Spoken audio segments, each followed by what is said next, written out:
السلام علیکم ورحمۃ اللہ وبرکاتہ۔ آج ہم بات کریں گے جنات سے حفاظت کی۔ جس دروازے کو بسم اللہ کہہ کر بند کیا گیا ہو اس کو جنات نہیں کھول سکتے۔ حضور اکرم صلی اللہ علیہ وسلم نے ارشاد فرمایا، دروازہ بند کرو اور بند کرتے وقت اللہ کا نام لو۔ شیطان ایسا دروازہ نہیں کھول سکتا جو اللہ کے نام پر بند کیا گیا ہو۔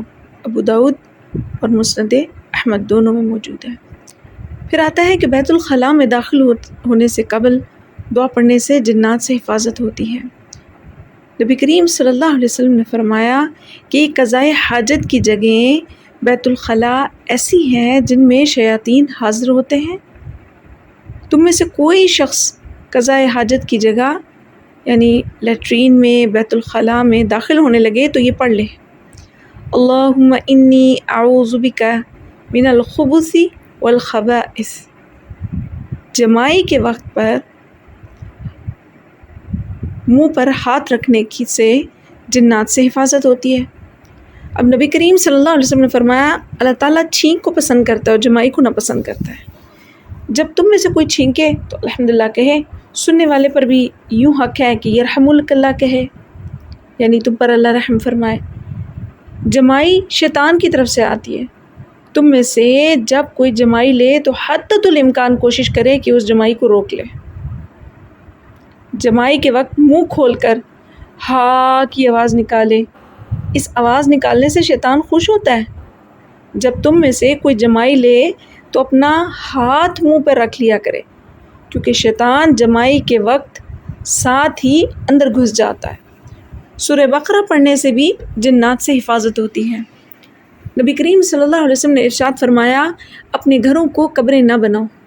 جس گھر میں سورہ بقرہ پڑھی جاتی ہے وہاں شیطان داخل نہیں ہو سکتا۔ پھر آتا ہے کہ آیات الکرسی پڑھنے سے بھی جنات سے حفاظت ہوتی ہے۔ حضرت ابو ہریرہ رضی اللہ تعالیٰ عنہ روایت کرتے ہیں کہ میں رمضان میں وصول کی گئی زکوٰۃ کے مال پر پہرا دے رہا تھا۔ ایک آنے والا آیا اور سمیٹ کر اپنی چادر میں جمع کرنے لگا۔ حضرت ابو ہریرہ کہتے ہیں رضی اللہ تعالیٰ عنہ، اس کو ایسا کرنے سے بار بار میں نے منع فرمایا۔ اس آنے والے نے کہا، مجھے یہ کرنے دو، میں تمہیں ایسے کلمات سکھاؤں گا کہ اگر تو رات کو بستر میں جا کر ان کو پڑھ لے گا تو اللہ تعالیٰ کی طرف سے تجھ پر محافظ مقرر ہوگا اور صبح تک شیطان تیرے قریب بھی نہیں آ سکے گا۔ اور وہ آیت الکرسی ہے۔ حضرت ابو ہریرہ رضی اللہ تعالیٰ عنہ نے حضور اکرم صلی اللہ علیہ وسلم کو یہ واقعہ سنایا تو آپ نے فرمایا، اس نے سچ کہا مگر وہ خود جھوٹا ہے اور وہ شیطان تھا۔ یہ بخاری کی حدیث ہے۔ اسی طرح ایک اور واقعہ ہے کہ حضرت ابو ایوب انصاری رضی اللہ تعالیٰ عنہ اور حضرت ابی بن کعب رضی اللہ تعالیٰ عنہ کا بھی احادیث کی کتابوں میں ذکر موجود ہے کہ غرض آیات الکرسی کے ذریعے جنات شیاطین سے حفاظت کے متعدد واقعات صحابہ اکرام کے درمیان پیش آئے اور وہ احادیث کی کتابوں میں درج موجود ہے۔ شیطان سے بچاؤ ہمیں ساری زندگی کرنا ہے، صبح و شام کرنا ہے، اپنی اولاد کے لیے کرنا ہے۔ اسی طرح سے معوذتین سورۃ الفلق اور سورۃ الناس کے پڑھنے سے بھی جنات سے حفاظت ہوتی ہے۔ جنات کی بڑی شکلیں ہیں، یہ عورتوں کی شکل میں بھی آ سکتا ہے، مردوں کی شکل میں بھی آ سکتا ہے، مرد بھی ہوتے ہیں، عورت بھی ہوتی ہے، بچہ بھی ہوتا ہے، بدرو بھی ہوتی ہے۔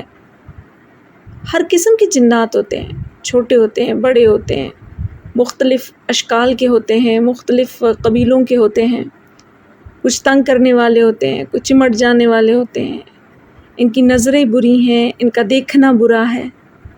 حضرت عائشہ رضی اللہ تعالیٰ عنہا فرماتی ہیں کہ رسول اللہ صلی اللہ علیہ وسلم ہر رات جب بستر پر آرام کے لیے لیٹتے تو اپنی دونوں ہتھیلیوں کو ایک ساتھ کر کے قل هو اللہ احد، قل اعوذ برب الفلق اور قل اعوذ برب الناس، یہ مکمل صورتیں پڑھ کر اپنے ہاتھوں پر پھونکتے، پھر دونوں ہاتھوں کی ہتھیلیوں کو جہاں تک ممکن ہوتا اپنے جسم پر پھیرتے تھے، پھر چہرے پر، پھر جسم اطہر کے آگے کے حصے سے شروع کرتے اور یہ عمل آپ علیہ الصلاۃ والسلام 3 مرتبہ ہر رات کرتے تھے۔ یہ بخاری شریف کے باب فضل موعظات میں موجود ہے، یعنی ان صورتوں کے فضائل جو ہے ان میں یہ حدیث اسی طرح سے موجود ہے۔ حضرت عبداللہ بن خبیب رضی اللہ تعالیٰ عنہ سے روایت ہے کہ ایک رات میں نے بارش اور سخت اندھیرا دیکھا، بارش بھی تھی، سخت اندھیرا بھی تھا۔ ہم رسول اللہ صلی اللہ علیہ وسلم کو تلاش کرنے کے لیے نکلے۔ جب آپ صلی اللہ علیہ وسلم کو پایا تو آپ علیہ الصلاۃ والسلام نے کہا، فرمایا کہو۔ میں نے عرض کیا کہ کیا کہوں؟ آپ صلی اللہ علیہ وسلم نے فرمایا کہو قل هو اللہ احد اور معوذتین پڑھو۔ جب صبح اور شام ہو 3 مرتبہ یہ پڑھنا تمہارے لیے ہر قسم کی تکلیف سے امان ہوگا۔ ابو داؤد کی حدیث میں بھی موجود ہے، ترمذی میں بھی موجود ہے، نسائی کی حدیث میں بھی موجود ہے۔ حضرت عقبہ بن عامر رضی اللہ تعالیٰ عنہ فرماتے ہیں کہ رسول اللہ صلی اللہ علیہ وسلم نے انہیں حکم دیا کہ ہر نماز کے بعد معوذتین پڑھا کرو، یعنی قل اعوذ برب الفلق اور قل اعوذ برب الناس۔ اور بعض حدیث سے معلوم ہوتا ہے کہ سورہ اخلاص بھی معوذات میں شامل ہے۔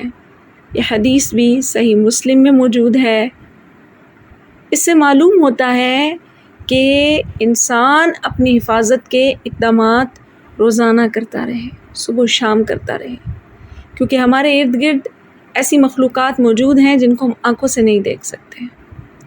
جب ہم ان کو آنکھوں سے نہیں دیکھ سکتے تو وہ انسانی صورت میں بھی ہمیں نظر لگاتی ہیں جو حاسدین کی شکل میں ہیں، اور پھر ہمارے پاس بہت بڑی وجہ ایسی نظروں کی ہے جن کو ہم نہیں دیکھ سکتے اور وہ نظریں ہمیں دیکھ رہی ہوتی ہیں۔ اللہ تعالیٰ ہمیں کائنات کے بتائے ہوئے جو طریقے ہیں جو انسان کے لیے اس نے مختص کیے ہیں اپنے رب نے، ان طریقوں پر زندگی گزارنے کی توفیق عطا فرمائے، ہماری حفاظتیں فرمائے، ہمیں ہر اس راستے سے بچائے، اس تکلیف سے بچائے جو ہمارے مقدر میں ہے۔ یہ دعائیں پڑھنا، سورتیں پڑھنا، آیت الکرسی پڑھنا، یہ مضبوط قلعے ہیں، اور جب انسان قلعوں میں آ جاتا ہے تو پھر اللہ کی مضبوط قلعوں کو کوئی شیاطین توڑ نہیں سکتے۔ اللہ تعالیٰ کا شکر ہے ہماری زندگیوں میں کہ اس نے آقا کریم صلی اللہ علیہ وسلم کی بدولت ہمیں اپنی حفاظت کے طریقے بتائے ہیں، ان پر چلنے کی اللہ توفیق عطا فرمائے۔ السلام علیکم ورحمۃ اللہ۔